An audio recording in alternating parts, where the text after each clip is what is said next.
Bueno, los materiales tienen cualidades que nosotros podemos percibir a través de nuestros sentidos en forma directa o indirecta.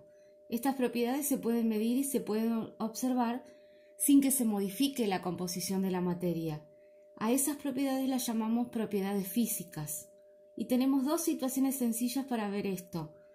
Dice que si medimos la masa de un terrón de azúcar, los terrones de azúcar nosotros ya no los vemos, pero son unos cuadraditos de azúcar que en vez de servirnos en cucharada, sacamos como esos cubitos de azúcar y usamos eso para el té, el café, etc. Entonces dice que si medimos la masa de un terrón de azúcar y la masa de una bolsa de azúcar, vamos a ver sin ninguna duda que son diferentes. Y si observamos un grano de azúcar, vamos a ver que el color es exactamente el mismo que el de un terrón. Entonces el azúcar, no importa la cantidad, va a ser el mismo color. Pero la masa, si varía la cantidad, vamos a ver que es distinta. Entonces decimos que en el primer caso, la masa es una propiedad extensiva, porque depende de la cantidad de materia que estemos analizando. En cambio, el color es una propiedad intensiva, porque no depende de la cantidad de materia que analicemos. Y entonces el color, las propiedades intensivas, constituyen una característica específica de la materia. Y tenemos un cuadrito que dice que las propiedades físicas se van a clasificar en propiedades extensivas, que son aquellas que al variar la cantidad de materia, varían al variar la cantidad de materia, por ejemplo, la masa, el volumen, la longitud, la capacidad, etc. Y propiedades intensivas, que son las que no varían aunque varíe la cantidad de materia. Y ahí definimos dos clases. Los caracteres organolépticos son los que se pueden apreciar a través de los sentidos. Por ejemplo, el color, el sabor, la sensación al tacto, si es duro, si es blando, si es áspero, si es liso, el sonido. Y las otras propiedades intensivas, la otra clase, son las constantes físicas, que las determinamos a través de mediciones experimentales y se establecen en condiciones, en ciertas condiciones, y cuando se las mide siempre en esas mismas condiciones, tienen valores definidos y constantes para cada sustancia. Por ejemplo, el punto de fusión, el punto de ebullición, la densidad, el índice de refracción, el calor específico, etc. Los que más conocen ustedes son el punto de fusión, o sea, la temperatura a la cual un líquido se convierte en sólido, y el punto de ebullición, a la temperatura a la cual un líquido empieza a hervir. Entonces nos da un ejemplo específico que es el del agua. Dice que el agua siempre va a llegar al punto de ebullición cuando alcance los 100 grados Celsius de temperatura. No importa si lo que ponemos a hervir es una taza de agua o una olla entera.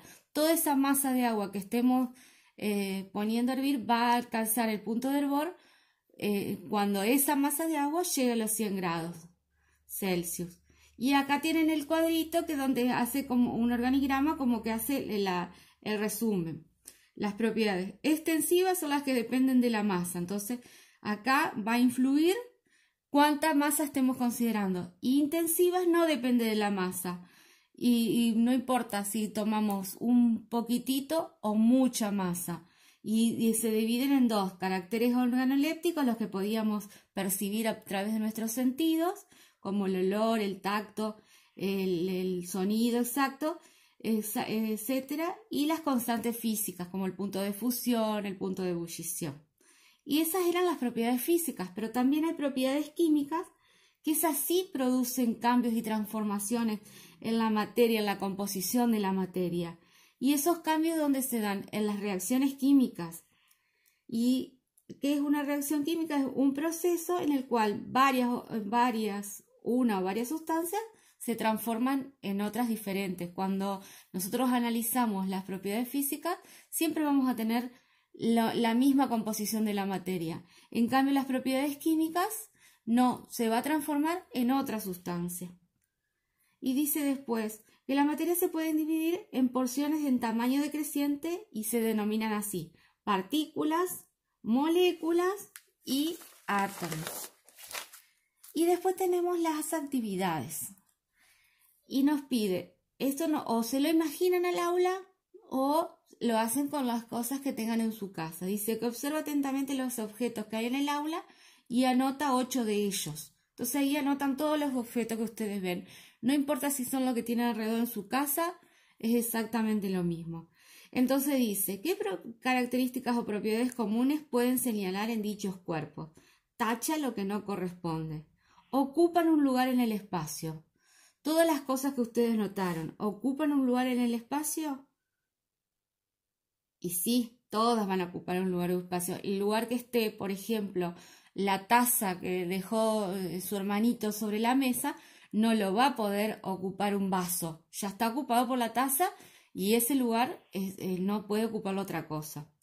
Desprenden olor. ¿Todas las cosas que ustedes anotaron desprenden olor? No. ¿No es cierto? Emiten luz. ¿Qué les parece a ustedes? Tienen masa. Son rugosos. Rugosos siempre me preguntan qué es cuando ustedes tocan algo y sienten que no es lisito. Rugoso es lo contrario de lisito, de liso. Son inertes, quiere decir que no se mueven por sí mismos. Sí, todos son inertes. Las cosas no se mueven a menos que las movamos nosotros o que tengan algún mecanismo que las haga moverse, pero por sí solas no se mueven. ¿Emiten sonidos?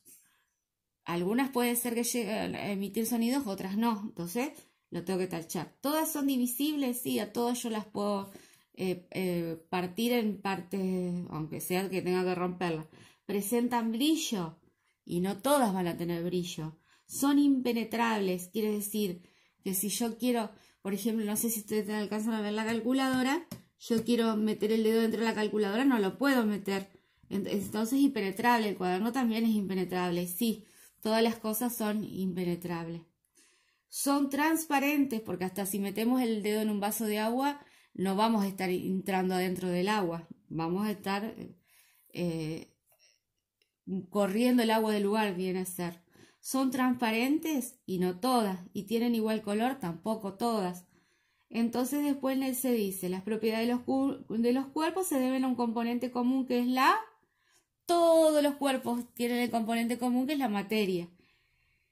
¿Y en qué características de la materia encontraste diferencias? En que desprende el olor, no todas desprenden el olor. En que emiten luz, no todas emiten luz. En que son rugosas, no todos son rugosos. Emiten sonidos, no todos. Presentan brillo, no todos. Son transparentes, no todos. Y tienen igual color. Todos esos encontramos diferencias. Y entonces, ¿qué nos dicen estas diferencias? Que hay distintas clases de materia, que esas distintas clases de materia las llamamos sustancias. Y son las que constituyen, es la materia que constituye los cuerpos. Y después nos pide nombrar 4 sustancias que constituyen la materia de los cuerpos que observamos. Y generalmente las 4 sustancias más ocupadas o que más cosas tenemos son la madera, el metal, el plástico y el vidrio. Después hay distintas clases de madera, que serían las sustancias, distintas clases de metal, que serían las diferentes sustancias, distintas clases de plástico, distintas clases de vidrio. Y después les pide analizar las afirmaciones y colocar sobre la línea de puntos si es verdadero o si es falso. Cuando sea verdadero lo ponen nomás. Y si es falso, tienen que justificar. Muy bien.